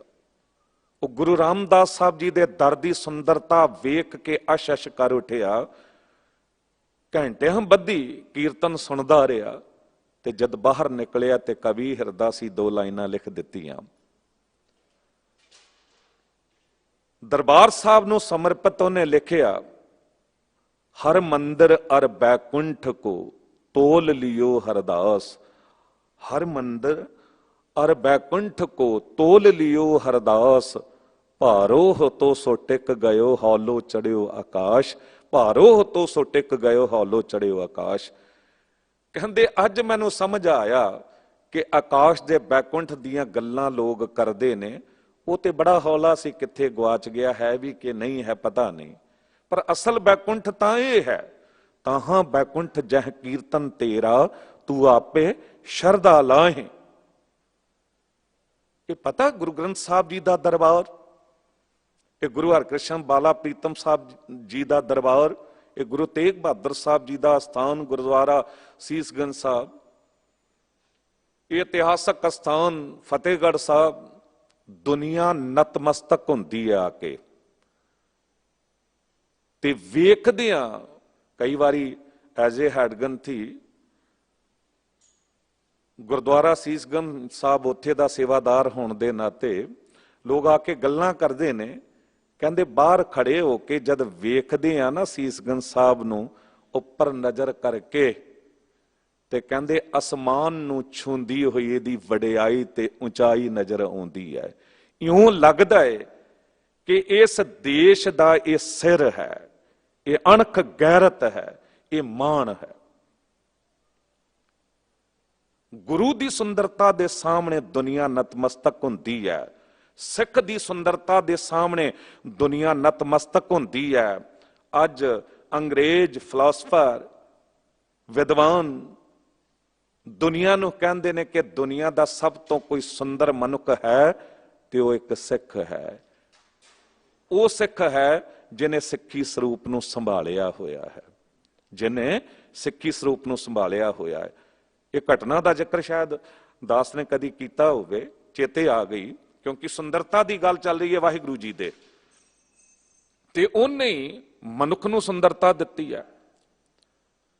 ਸਿੱਖ ਪੰਥ ਦੇ ਮਹਾਨ ਵਿਦਵਾਨ ਪ੍ਰਿੰਸੀਪਲ ਗੰਗਾ ਸਿੰਘ ਜੀ ਇੰਗਲੈਂਡ ਚਲੇ ਗਏ, ਕਥਾ ਕਰਦੇ ਸਨ, ਲੈਕਚਰ ਕਰਦੇ ਸਨ, ਦੁਨੀਆ ਮੋਹੀ ਜਾਂਦੀ ਸੀ, ਐਸ਼ ਕਰ ਉੱਠਦੀ ਸੀ। ਜਿੱਥੇ ਕਥਾ ਕਰ ਰਹੇ ਸਨ ਤੇ ਇੱਕ ਅੰਗਰੇਜ਼ ਨੌਜਵਾਨ ਲੜਕੀ ਅਤ ਸੁੰਦਰ, ਉਹ ਰੋਜ਼ ਕਥਾ ਸੁਣਨ ਆਉਂਦੀ ਸੀ, ਕਥਾ ਸੁਣਨ ਆਉਂਦੀ ਸੀ ਤੇ ਇਤਨੀ ਪ੍ਰਭਾਵਿਤ ਹੋਈ ਕਿ ਗੱਲਬਾਤ ਕਰਨ ਵੀ ਚਲੀ ਜਾਂਦੀ ਸੀ ਜਿੱਥੇ ਰਿਹਾਇਸ਼ ਸੀ। ਤੇ ਇੱਕ ਦਿਨ ਉਹਨੇ ਕਹਿ ਦਿੱਤਾ ਗੰਗਾ ਸਿੰਘ ਨੂੰ ਕਿ ਤੁਹਾਡਾ ਸਵਰੂਪ ਮੈਨੂੰ ਇਤਨਾ ਸੋਹਣਾ ਲੱਗਦਾ, ਇਤਨਾ ਸੁੰਦਰ ਲੱਗਦਾ ਹੈ ਕਿ ਮੈਂ ਤੁਹਾਡੇ ਨਾਲ ਵਿਆਹ ਕਰਵਾਉਣਾ ਚਾਹੁੰਦੀ ਹਾਂ। ਹੁਣ ਦੇਖੋ, ਡਿੱਗਦਿਆਂ ਦੇਰ ਨਹੀਂ ਲੱਗਦੀ, ਵੱਡੇ ਵੱਡੇ ਸੂਰਮੇ ਡਿੱਗਦੇ ਨੇ, ਤਿਲਕਦਿਆਂ ਦੇਰ ਨਹੀਂ ਲੱਗਦੀ। ਪਤਾ ਨਹੀਂ ਕੀ ਹੋਇਆ ਕਿ ਪ੍ਰਿੰਸੀਪਲ ਗੰਗਾ ਸਿੰਘ ਨੇ ਸੋਚਿਆ ਜੇ ਮੇਰੇ ਚਿਹਰੇ ਉੱਤੇ ਦਾੜਾ ਹੈ, ਕੇਸ ਨੇ, ਦਸਤਾਰ ਹੈ, ਤਾਂ ਮੈਂ ਇਸ ਨੂੰ ਇਤਨਾ ਸੋਹਣਾ ਲੱਗਦਾ ਤੇ ਕਿਉਂ ਨਾ ਮੈਂ ਕੇਸ ਕਤਲ ਕਰਵਾ ਲਿਆ, ਜਿਸ ਤਰ੍ਹਾਂ ਦੁਨੀਆ ਕਰਦੀ ਹੈ, ਮੈਂ ਹੋਰ ਜ਼ਿਆਦਾ ਸੋਹਣਾ ਲੱਗਾਂਗਾ, ਤੇ ਕੇਸ ਕਤਲ ਕਰਵਾ ਲਏ। ਦੂਜਾ ਦਿਨ ਹੋਇਆ, ਜਦ ਉਹੀ ਲੜਕੀ ਉੱਥੇ ਪੁੱਜੀ ਤੇ ਦਰਵਾਜ਼ਾ ਖੜਕਾਇਆ, ਅੰਦਰੋਂ ਗੰਗਾ ਸਿੰਘ ਨਿਕਲੇ ਤੇ ਹੈਰਾਨ ਹੋ ਕੇ ਉਸ ਲੜਕੀ ਨੇ ਵੇਖਿਆ, ਪਛਾਣ ਤੇ ਲਿਆ ਗੰਗਾ ਸਿੰਘ ਹੈ, ਪਰ ਕਹਿ ਦਿੱਤਾ ਮੈਂ ਗੰਗਾ ਸਿੰਘ ਨੂੰ ਮਿਲਣ ਆਈ ਹਾਂ, ਗੰਗਾ ਸਿੰਘ ਕਿੱਥੇ ਹੈ? ਉਹਨੇ ਕਿਹਾ ਮੈਂ ਹੀ ਤੇ ਹਾਂ ਗੰਗਾ ਸਿੰਘ। ਕਹਿੰਦੇ ਨਹੀਂ, ਤੂੰ ਉਹ ਗੰਗਾ ਸਿੰਘ ਨਹੀਂ ਹੋ ਸਕਦਾ। ਜੋ ਸਵਰੂਪ ਮੈਨੂੰ ਸੋਹਣਾ ਲੱਗਦਾ ਸੀ ਉਹ ਸਤਿਗੁਰੂ ਗੁਰੂ ਗੋਬਿੰਦ ਸਿੰਘ ਸਾਹਿਬ ਜੀ ਦਾ ਦਿੱਤਾ ਸਵਰੂਪ ਸੀ, ਮਾਲਕ ਵਾਹਿਗੁਰੂ ਜੀ ਦਾ, ਉਸ ਗੌਡ ਦਾ ਦਿੱਤਾ ਹੋਇਆ ਸਵਰੂਪ ਸੀ। ਉਹ ਮੈਨੂੰ ਜੋ ਓਰੀਜਨਲ, ਜੋ ਬਿਲਕੁਲ ਪਿਓਰ ਸੀ, ਉਹ ਮੈਨੂੰ ਚੰਗਾ ਲੱਗਦਾ ਸੀ। ਤੇਰੇ ਵਰਗੇ ਤੇ ਮੇਰੇ ਧਰਮ ਵਿੱਚ ਕਈ ਤੁਰੇ ਫਿਰਦੇ ਨੇ। ਠੋਕਰ ਮਾਰ ਕੇ ਚਲੀ ਗਈ ਉਦੋਂ ਹੀ, ਜਦ ਸੱਟ ਵੱਜੀ, ਉਹ ਬਾਂਹ ਨਿਕਲ ਗਈਆਂ, ਅੱਖਾਂ 'ਚ ਅਥਰੂ, ਮੁੜ ਕੇ ਜਾਗੇ ਤੇ ਫਿਰ ਅੰਮ੍ਰਿਤ ਛਕਿਆ, ਸਿੱਖੀ ਸਰੂਪ ਧਾਰਨ ਕੀਤਾ। ਤੇ ਇਤਨੇ ਮਹਾਨ ਵਿਦਵਾਨ ਕਿ ਉਹਨਾਂ ਦੀ ਕਿਤਾਬਾਂ ਪੜ੍ਹ ਕੇ ਸਾਡੇ ਵਰਗੇ ਕਥਾਵਾਚਕ ਕਥਾ ਕਰਦੇ ਨੇ। ਪ੍ਰੋਫੈਸਰ ਪੂਰਨ ਸਿੰਘ ਜੀ, ਉਹਨਾਂ ਨਾਲ ਵੀ ਇਹੀ ਕੁਝ ਹੋਇਆ ਸੀ, ਪਰ ਜਦ ਜਾਗੇ ਤੇ ਉਦੋਂ ਕਦਰ ਪਈ। ਅੱਜ ਪੰਜਾਬ ਦੇ ਨੌਜਵਾਨਾਂ ਨੂੰ ਇੱਕ ਪੁਕਾਰ ਹੈ ਕਿ ਸਿੱਖੀ ਨੂੰ ਤੁਹਾਡੀ ਲੋੜ ਹੈ। ਅੱਜ ਦੇ ਹਾਲਾਤ ਵੇਖ ਕੇ ਕਈ ਵਾਰੀ ਦਿਲ ਦੁੱਖ ਜਾਂਦਾ, ਰੂਹ ਕੰਬ ਜਾਂਦੀ ਹੈ। ਜੋ ਦਿੱਲੀ ਦੇ ਵਿੱਚ ਇੱਕ ਬੱਚੀ ਨਾਲ ਹੋਇਆ ਹੈ, ਜਿਸ ਤਰ੍ਹਾਂ ਉਹਦੇ ਕੇਸ ਕਤਲ ਕੀਤੇ ਗਏ, ਜਿਸ ਤਰ੍ਹਾਂ ਉਹਨੂੰ ਜਲੀਲ ਕੀਤਾ ਗਿਆ, ਜੋ ਕੁਝ ਹੋਇਆ, ਕਿਉਂ ਨਹੀਂ ਅਸੀਂ ਵਾਪਸ ਸਿੱਖੀ ਸਰੂਪ ਵਿੱਚ ਮੁੜਦੇ? ਜੇ ਅੱਜ ਦਾ ਸ਼ਲੋਕ ਸਿਫਤ ਸਲਾਂਘਾ ਕਰ ਰਿਹਾ ਹੈ ਮਾਲਕ ਵਾਹਿਗੁਰੂ ਜੀ ਦੀ, ਤੇ ਮਾਲਕ ਵਾਹਿਗੁਰੂ ਜੀ ਤੋਂ ਜ਼ਿਆਦਾ ਸਿਆਣੇ ਤੇ ਅਸੀਂ ਨਹੀਂ ਹਾਂ। ਜੇ ਉਹਨੇ ਦਸਤਾਰ ਦਿੱਤੀ, ਉਦਾਹਰਣ ਦੇਣੇ ਪੈਂਦੇ ਨੇ ਕਈ ਵਾਰੀ ਨਾ ਦੁਨਿਆਵੀ ਵੀ। ਯਾਦ ਰੱਖਣਾ, ਸਿਰ ਦਾ ਤਾਜ ਹੈ ਦਸਤਾਰ। ਤੇ ਇਹ ਰਾਜੇ ਮਹਾਰਾਜੇ ਬੰਦੇ ਹੁੰਦੇ ਸਨ, ਬਾਦਸ਼ਾਹ ਬੰਦੇ ਹੁੰਦੇ ਸਨ। ਆਮ ਬੰਦਾ ਜੁਰਤ ਨਹੀਂ ਕਰ ਪਾਉਂਦਾ ਸੀ ਬਾਦਸ਼ਾਹ ਇਹ ਪੱਗ ਬੰਨਣ ਦੀ। ਸਿਰ ਕਲਮ ਕਰ ਦਿੱਤੇ ਜਾਂਦੇ ਸਨ ਮੁਗਲਾਂ ਵੇਲੇ, ਜੇ ਕਿਤੇ ਕੋਈ ਨਾ ਦਸਤਾਰ ਪੱਗ ਬੰਨ ਕੇ ਬਾਦਸ਼ਾਹ ਦੇ ਸਾਹਮਣੇ ਚਲਾ ਜਾਵੇ। ਪਰ ਗੁਰੂ ਨੇ ਸਾਨੂੰ ਇਹ ਸਰਦਾਰੀਆਂ ਦਿੱਤੀਆਂ, ਇਹ ਦਸਤਾਰਾਂ ਪੱਗਾਂ ਦਿੱਤੀਆਂ। ਕੋਈ ਸਮਾਂ ਸੀ ਦਸਤਾਰ ਬੰਨ ਕੇ ਜੇ ਕਿਸੇ ਇਲਾਕੇ ਤੋਂ ਕੋਈ ਚੌਧਰੀ ਆਮ ਵੀ ਨਾ ਨਿਕਲ ਜਾਵੇ, ਭਾਵੇਂ ਸਿੱਖ ਨਾ ਹੋਵੇ ਪਰ ਪੱਗ ਬੰਨੀ ਹੈ, ਤੇ ਲੋਕ ਝੁੱਕ ਕੇ ਸਲਾਮ ਕਰਦੇ ਨੇ ਵੀ ਇਹਨੇ ਦਸਤਾਰ ਬੰਨੀ ਹੈ, ਕੋਈ ਆਗੂ ਬੰਦਾ ਹੈ। ਸਿਰ ਦੀ ਦਸਤਾਰ, ਮੈਂ ਹੈਰਾਨ ਹੋਇਆ ਕਿ ਦੇਸ਼ ਦੇ ਪ੍ਰਧਾਨ ਮੰਤਰੀ ਦੀ ਇੱਕ ਤਸਵੀਰ ਅਚਾਨਕ ਕੱਲ ਪਰਸੋਂ ਮੇਰੇ ਸਾਹਮਣੇ ਆਈ ਪਟਨਾ ਸਾਹਿਬ ਦੀ, ਜਦ ਗੁਰੂ ਗੋਬਿੰਦ ਸਿੰਘ ਸਾਹਿਬ ਜੀ ਦਾ ਪ੍ਰਕਾਸ਼ ਗੁਰਪੁਰਬ ਮਨਾਇਆ। ਯੂਪੀ ਦੇ ਮੁੱਖ ਮੰਤਰੀ ਦੀ ਇੱਕ ਦਸਤਾਰ ਵਾਲੀ ਫੋਟੋ ਸਾਹਮਣੇ ਆਈ। ਹਾਲਾਂਕਿ ਜੇ ਕੋਈ ਸਾਡੇ ਉਹਨਾਂ ਮਹਾਨ ਸਰਬੰਸਦਾਨੀ ਸਤਿਗੁਰੂ ਤੇ ਸਾਹਿਬਜ਼ਾਦਿਆਂ ਦੀ ਕਦਰ ਕਰੇ ਤੇ ਸਾਨੂੰ ਐਪਰੀਸ਼ੀਏਟ ਕਰਨਾ ਚਾਹੀਦਾ ਹੈ। ਵਾਕਈ ਕਮਾਲ ਦਾ ਉਹ ਬੋਲ ਰਹੇ ਸਨ ਕਿ ਮੁਗਲਾਂ ਵੇਲੇ, ਬਾਬਰ ਦੇ ਵੇਲੇ ਤੋਂ ਗੁਰੂ ਨਾਨਕ ਦੇਵ ਸਾਹਿਬ ਜੀ ਤੇ ਸਿੱਖਾਂ ਨੇ ਗੁਰੂ ਗੋਬਿੰਦ ਸਿੰਘ ਸਾਹਿਬ ਤੱਕ ਇੱਕ ਇੱਕ ਕਰਕੇ ਉਹਨਾਂ ਨਾਲ ਟੱਕਰ ਲਈ ਤੇ ਅਖੀਰ ਮੁਗਲਾਂ ਦੇ ਜ਼ੁਲਮ ਤੋਂ ਇਸ ਦੇਸ਼ ਨੂੰ ਬਚਾਇਆ। ਜਾਣਦੇ ਤੇ ਨੇ ਨਾ ਉਹ, ਅਸੀਂ ਪੂਰੇ ਦੇਸ਼ ਨੂੰ ਕਿਉਂ ਨਹੀਂ ਦੱਸ ਪਾ ਰਹੇ ਹਾਂ? ਜੇ ਅਸੀਂ ਸਭ ਵਿੱਚੋਂ ਪ੍ਰਮਾਤਮਾ ਵਾਹਿਗੁਰੂ ਨੂੰ ਵੇਖਦੇ ਹਾਂ, ਜੋ ਗੁਰੂ ਅਮਰਦਾਸ ਸਾਹਿਬ ਸਤਿਗੁਰੂ ਅੱਜ ਵੀ ਕਹਿ ਰਹੇ ਨੇ, ਨਾਨਕ ਜਹ ਜਹ ਮੈਂ ਫਿਰੂੰ ਤਹ ਤਹ ਸਾਚਾ ਸੋਏ। ਮੈਂ ਜਿੱਧਰ ਜਿੱਧਰ ਵੇਖਦਾ ਫਿਰਦਾ ਮੈਨੂੰ ਤੇ ਸਦਾ ਕਾਇਮ ਰਹਿਣ ਵਾਲਾ ਮਾਲਕ ਵਾਹਿਗੁਰੂ ਹੀ ਨਜ਼ਰ ਆਉਂਦਾ, ਕਿਉਂਕਿ ਮੈਨੂੰ ਗੁਰੂ ਨਾਨਕ ਦੇਵ ਸਾਹਿਬ ਜੀ ਨੇ ਉਹ ਨਜ਼ਰ ਦੇ ਦਿੱਤੀ ਹੈ। ਆਪ ਗੁਰੂ ਨਾਨਕ ਨੇ, ਗੁਰੂ ਅਮਰਦਾਸ ਸਾਹਿਬ ਜੀ, ਮਾਲਕ ਵਾਹਿਗੁਰੂ ਜੀ ਨੇ ਉਹ ਅੱਖ ਦਿੱਤੀ ਹੈ। ਜੋ ਭਾਈ ਸਾਹਿਬ ਭਾਈ ਨੰਦ ਲਾਲ ਸਾਹਿਬ ਜੀ ਕਹਿੰਦੇ, ਦਿਲ ਅਗਰ ਦਾਨਾ ਬਬਦ ਅੰਦਰ ਕਿਨਾਰਸ਼ ਯਾਰ ਹਸਤ, ਚਸ਼ਮ ਗਰ ਬੀਨਾ ਬਬਦ ਹਰ ਤਰਫ ਦੀਦਾਰ ਹਸਤ। ਹਰ ਵਿੱਚੋਂ ਮੈਨੂੰ ਦੀਦਾਰ ਹੁੰਦੇ ਨੇ ਪਰਮਾਤਮਾ ਵਾਹਿਗੁਰੂ ਜੀ ਦੇ। ਉਹ ਵੇਖਣ ਵਾਲੀ ਅੱਖ ਹੋਵੇ ਤੇ ਹਰ ਪਾਸੇ ਉਹਨੂੰ ਵੇਖਿਆ ਜਾ ਸਕਦਾ ਹੈ। ਦਿਲ ਵਿੱਚ ਤਾਂਘ ਹੋਵੇ ਪਿਆਰੇ ਨੂੰ ਵੇਖਣ ਦੀ, ਉਹ ਹਰ ਪਾਸੇ ਵੇਖਿਆ ਜਾ ਸਕਦਾ ਹੈ। ਪਰ ਜੇ ਅਸੀਂ ਆਪਣੇ ਮਾਂ-ਬਾਪ ਵਿੱਚੋਂ ਹੀ ਨਾ ਵੇਖ ਸਕੀਏ, ਗੁਆਂਢੀਆਂ ਵਿੱਚੋਂ ਕਿੱਥੇ ਵੇਖ ਸਕਾਂਗੇ? ਪਰ ਸਾਨੂੰ ਤਾਂ ਅੱਖ ਦਿੱਤੀ ਹੈ ਵੇਖਣ ਵਾਲੀ, ਅਸੀਂ ਵੇਖਦੇ ਹਾਂ। ਖਾਲਸੇ ਦੇ ਸਿਰਜਣਹਾਰ ਸਤਿਗੁਰੂ ਸਾਹਿਬ ਗੁਰੂ ਗੋਬਿੰਦ ਸਿੰਘ ਸਾਹਿਬ ਜੀ ਦੇ ਸਾਹਮਣੇ ਖਾਲਸਾ ਫੌਜ ਦੇ ਸੈਨਾਪਤੀ ਨੇ ਸ਼ਸਤਰ ਉਤਾਰ ਕੇ ਰੱਖ ਦਿੱਤੇ ਇੱਕ ਘਟਨਾ, ਤੇ ਕਿਹਾ ਸਤਿਗੁਰੂ ਅਸੀਂ ਕਿਸ ਤਰ੍ਹਾਂ ਜਿੱਤ ਸਕਦੇ ਹਾਂ ਜੇ ਸਾਡੇ 'ਚ ਗੱਦਾਰ ਮੌਜੂਦ ਨੇ। ਸਤਿਗੁਰੂ ਨੇ ਕਿਹਾ ਹੋਸ਼ ਸੰਭਾਲ ਸਿੰਘਾ, ਕੀ ਗੱਲ ਕਰਦਾ ਹੈ? ਮੇਰੇ ਸਿੰਘ ਤੇ ਗੱਦਾਰ? ਸਤਿਗੁਰੂ ਮੈਂ ਆਪ ਆਪਣੀ ਅੱਖਾਂ ਨਾਲ ਵੇਖਿਆ, ਮਾਰ ਸ਼ਸਤਰ ਖਾਲਸਾ ਜੋ ਧਰ ਤੇ ਢਾਉਂਦਾ, 11 ਪਿਲਾ ਪਾਣੀ ਫਿਰ ਰਣ ਚ ਡਾਉਂਦਾ। ਮੈਂ ਤੇ ਭਾਈ ਕਨਈਆ ਨੂੰ ਵੇਖਿਆ, ਅਸੀਂ ਬੜੇ ਯਤਨਾਂ ਨਾਲ ਖਾਲਸਾ ਫੌਜ ਜ਼ਾਲਮਾਂ ਨੂੰ ਧਰਤੀ ਤੇ ਸੁੱਟਦੀ ਹੈ ਵਾਰ ਕਰਕੇ, ਉਹ ਪਾਣੀ ਪਿਵਾ ਕੇ ਤੇ ਫੇਰ ਤਰੋਤਾਜ਼ਾ ਕਰ ਦਿੰਦਾ। ਸਤਿਗੁਰੂ ਮੁਸਕਰਾਏ, ਜਾਣਦੇ ਸਨ ਉਸ ਅਵਸਥਾ ਨੂੰ, ਪਰ ਸਮਝਾਉਣਾ ਸੀ। ਸੈਨਾਪਤੀ ਨੂੰ ਬੁਲਾਇਆ, ਭਾਈ ਕਨਈਆ ਜੀ ਹੱਥ ਜੋੜ ਕੇ ਸਾਹਮਣੇ ਖੜੇ ਨੇ। ਸਿੰਘਾ, ਫੌਜਦਾਰ ਕਹਿੰਦਾ ਹੈ ਕਿ ਤੂੰ 11 ਨੂੰ ਪਾਣੀ ਪਿਆਉਂਦਾ। ਹੱਥ ਜੁੜੇ ਕਿਹਾ, ਮੈਂ ਪਿਲਾਵਾਂ ਗੈਰ ਨੂੰ ਪਾਣੀ, ਹੈ ਭੁੱਲਾ ਜਿਸ ਇਹ ਕਿਹਾ, ਕਿਉਂ ਨਾ ਹਰ ਮੁਖ ਚੋਂ ਆਵਾਂ ਤੂੰ ਹੀ ਤੂੰ ਜਦ ਦਿਸ ਰਿਹਾ, ਕਿਉਂ ਨਾ ਹਰ ਮੁਖ ਚੋਂ ਆਵਾਂ ਤੂੰ ਹੀ ਤੂੰ ਜਦ ਦਿਸ ਰਿਹਾ। ਤੂੰ ਹੀ ਤੂੰ ਦਿਸ ਰਿਹਾ ਸਾਰਿਆਂ ਵਿੱਚੋਂ, ਮੈਂ ਕੀ ਕਰਾਂ? ਪੱਥਰ ਤੇ ਪਰਬਤ ਸੋਹਣੇ, ਨਦੀਆਂ ਜੋ ਨਿਰਮਲ ਨੀਰ ਹੈ, ਮੈਂ ਨੀਝ ਲਾ ਕੇ ਦੇਖਿਆ ਹਰ ਥਾਂ ਤੇਰੀ ਤਸਵੀਰ ਹੈ। ਮੈਨੂੰ ਤੇ ਕੁਦਰਤ ਦੇ ਹਰ ਇੱਕ ਨਜ਼ਾਰੇ ਵਿੱਚੋਂ ਤੂੰ ਨਜ਼ਰ ਆਉਂਦਾ ਹੈ। ਤਾਂ ਹੀ ਤਾਂ ਵਾਹਿਗੁਰੂ ਸ਼ਬਦ ਮਿਲਿਆ ਨਾ। ਉਹਦੀ ਬਣਾਈ ਕਾਇਨਾਤ ਨੂੰ ਵੇਖ ਕੇ, ਉਹਦੀ ਕੁਦਰਤ ਨੂੰ ਵੇਖ ਕੇ ਵਾਹ ਨਿਕਲ ਜਾਂਦੀ, ਵਾਹ ਗੁਰੂ ਤੂੰ ਇਹ ਕੁਝ ਕਰ ਸਕਦਾ ਹੈ। ਉਹ ਜੋ ਮਾਲਕ ਵਾਹਿਗੁਰੂ ਹੈ, ਅੱਜ ਗੁਰੂ ਅਮਰਦਾਸ ਸਾਹਿਬ ਜੀ ਸ਼ਲੋਕ ਵਿੱਚ ਕਹਿ ਰਹੇ ਨੇ ਕਿ ਜਿਸ ਪਾਸੇ ਮੈਂ ਫਿਰਦਾ, ਜਿੱਧਰ ਵੇਖਦਾ ਤੂੰ ਹੀ ਤੂੰ ਨਜ਼ਰ ਆਉਂਦਾ। ਤੇ ਗੁਰਬਾਣੀ ਹਰ ਜਗ੍ਹਾ ਕਹਿੰਦੀ ਹੈ, ਜਹ ਜਹ ਪੇਖੋਂ ਤੈਂ ਹਜ਼ੂਰ, ਦੂਰ ਕਤਹੁ ਨ ਜਾਈ, ਰਵ ਰਹਿਆ ਸਰਬੱਤਰ ਮੈਂ, ਮਨ ਸਦਾ ਤੇ ਆਈ। ਜੇ ਸਿੱਖ, ਹਿੰਦੂ, ਮੁਸਲਮਾਨ, ਸਿੱਖ, ਈਸਾਈ ਵਿੱਚੋਂ ਹਰ ਇੱਕ ਉੱਚੇ ਨੀਵੇਂ ਵਿੱਚੋਂ, ਅਸੀਂ ਨਹੀਂ ਉੱਚਾ ਨੀਵਾਂ ਕਿਸੇ ਨੂੰ ਕਹਿੰਦੇ, ਪਰ ਦੁਨੀਆ ਦੇ ਵਿੱਚ ਹਨ ਇਹ ਚੀਜ਼ਾਂ। ਪਰ ਸਿੱਖ ਹਰ ਇੱਕ ਵਿੱਚੋਂ ਵਾਹਿਗੁਰੂ ਨੂੰ ਵੇਖਦਾ ਹੈ।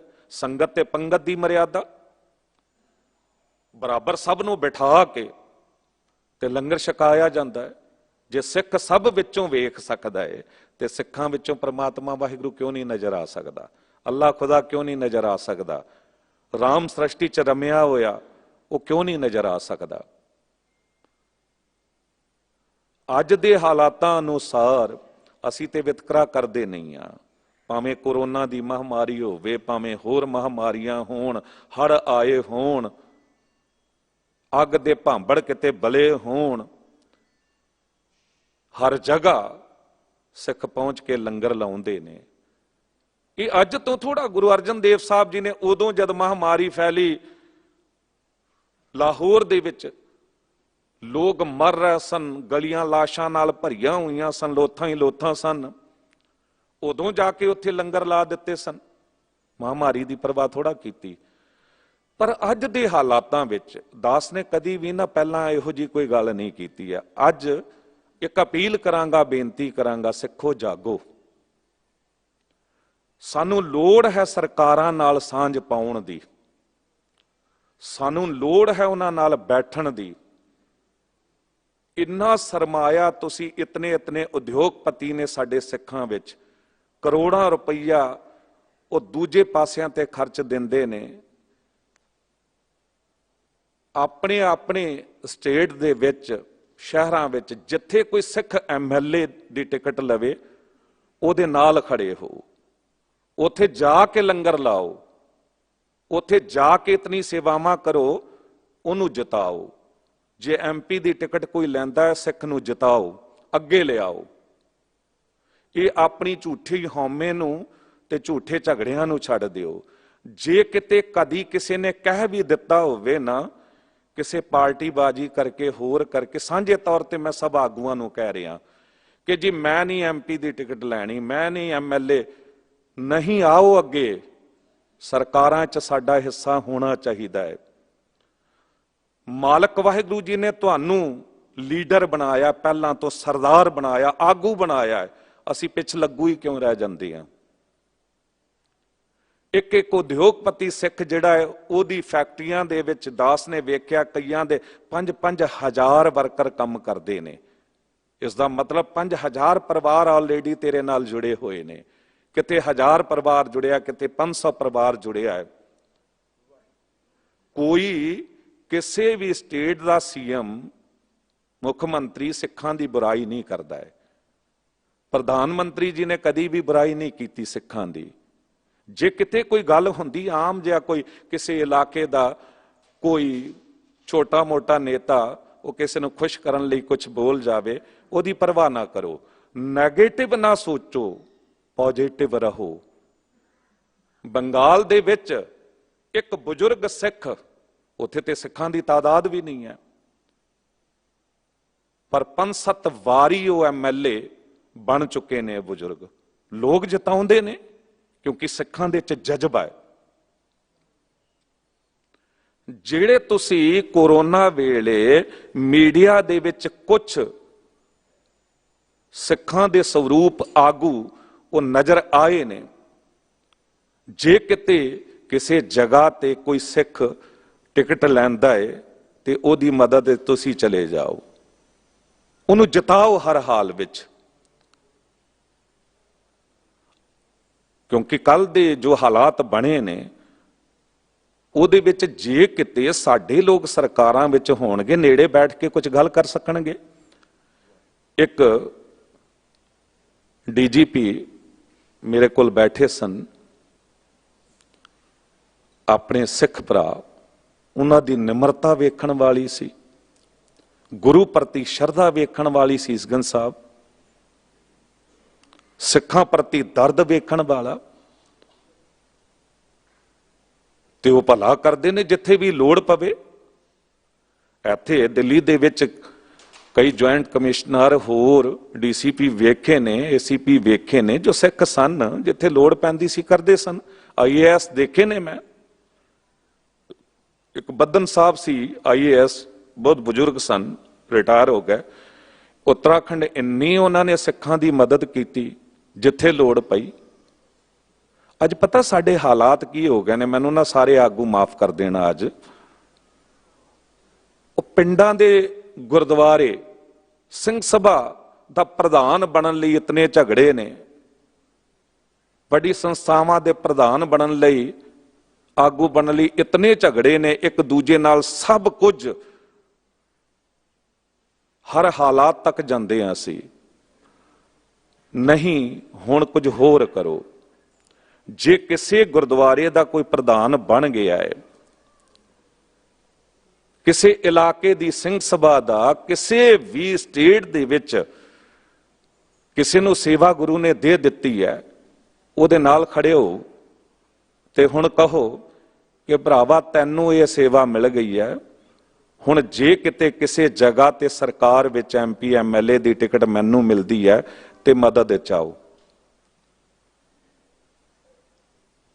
ਬਹੁਤ ਲੋੜ ਪਏਗੀ। ਅਸੀਂ ਕੌਮ ਦਾ, ਜੇ ਜਹਾਂਗੀਰ ਬਾਦਸ਼ਾਹ ਨਾਲ ਗੁਰੂ ਹਰਗੋਬਿੰਦ ਸਾਹਿਬ ਜਾ ਕੇ ਬੈਠੇ ਸਨ, ਅੱਜ ਧਿਆਨ ਨਾਲ ਸੁਣ ਲੈਣਾ, ਕੋਈ ਜਹਾਂਗੀਰ ਬਾਦਸ਼ਾਹ ਦੀ ਚਾਪਲੂਸੀ ਕਰਨ ਨਹੀਂ ਸਨ ਗਏ। ਪਤਾ ਸੀ ਕਿ ਜਹਾਂਗੀਰ ਬਾਦਸ਼ਾਹ ਨੂੰ ਇਸਤੇਮਾਲ ਕਰਕੇ ਗੁਰੂ ਪਿਤਾ ਗੁਰੂ ਅਰਜਨ ਦੇਵ ਸਾਹਿਬ ਜੀ ਨੂੰ ਸ਼ਹੀਦ ਕੀਤਾ ਗਿਆ ਹੈ।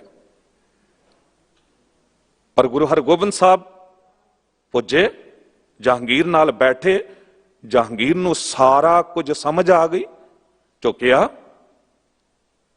ਤੇ ਸਤਿਗੁਰੂ ਨੇ ਉਹਨਾਂ ਜ਼ਾਲਮਾਂ ਨੂੰ ਸਜ਼ਾ ਦਿੱਤੀ। ਉਹ ਜਲਾਦ, ਉਹ ਚੰਦੂ, ਸਭ ਨੂੰ ਸਤਿਗੁਰੂ ਨੇ ਸਜ਼ਾ ਦਿੱਤੀ। ਕਿਤੇ ਵੀ ਕੋਈ ਗੱਲ ਹੋਵੇ ਨਾ, ਇਸ ਤਰ੍ਹਾਂ ਨਾ ਸੋਚਿਆ ਕਰੋ ਕਿ ਕਿਤੇ ਕਿਸੇ ਪਾਰਟੀ ਦੀ ਵਡਿਆਈ ਤੇ ਨਹੀਂ ਕਰ ਰਿਹਾ। ਮਾਫ ਕਰਨਾ, ਦਾਸ ਨੂੰ ਇਹ ਜੋ ਸੇਵਾਵਾਂ 14-15 ਸਾਲ ਦਿੱਲੀ ਸਿੱਖ ਗੁਰਦੁਆਰਾ ਮੈਨੇਜਮੈਂਟ ਕਮੇਟੀ ਦੀ ਵਿੱਚ ਹੋ ਗਈਆਂ ਨੇ, ਕਦੀ ਤੁਸੀਂ ਕਿਸੇ ਰਾਜਨੀਤਿਕ ਬੰਦੇ ਨਾਲ ਖੜੇ ਨਹੀਂ ਵੇਖਿਆ ਹੋਵੇਗਾ, ਨਾ ਕੋਈ ਫੋਟੋ ਵੇਖੀ ਹੋਵੇਗੀ ਦਾਸ ਦੀ। ਜੇ ਇੱਥੇ ਵੀ ਬੰਗਲਾ ਸਾਹਿਬ ਵੀ ਹੈਡਗੰਥੀ ਦੀ ਸੇਵਾਵਾਂ ਰਹੀਆਂ ਲੰਮਾ ਟਾਈਮ, ਮੁੱਖ ਮੰਤਰੀ ਆਉਂਦੇ ਸਨ, ਇੱਥੇ ਮਿਨਿਸਟਰ ਆਉਂਦੇ ਸਨ, ਦਾਸ ਗੁਰੂ ਦੀ ਹਜ਼ੂਰੀ ਹੀ ਰਹਿੰਦਾ ਸੀ।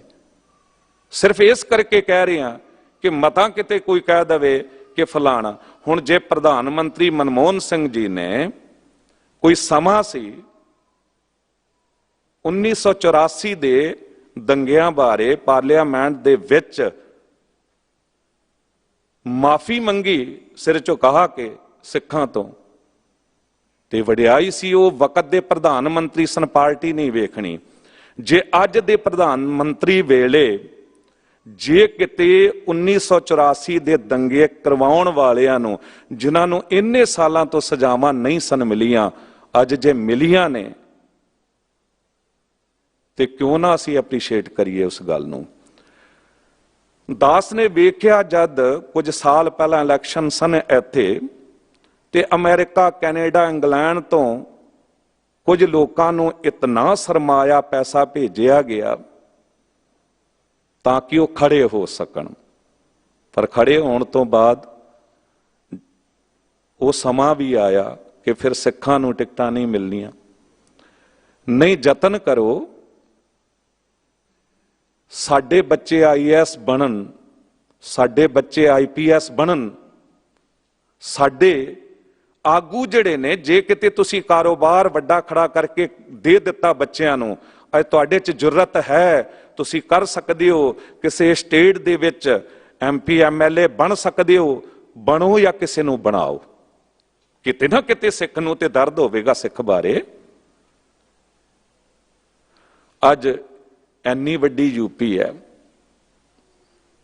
मैनू किते भी वेखण नूं नहीं मिल रहा कि किसी एक सिख ने अगे हो के कोई MLA की टिकट मिल रही है, कुछ मिल रही है। उत्तराखंड दे विच भी किते नज़र नहीं आ रहा।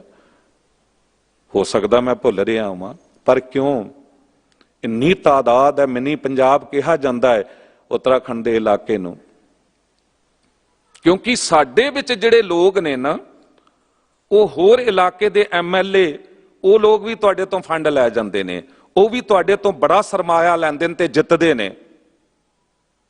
ते किते जे कोई सिख भरा अगे आ रहा, भावें पंजाब दे विच होवे, भावें किसी स्टेट दे विच होवे, जरूर सिखां नूं जिताओ।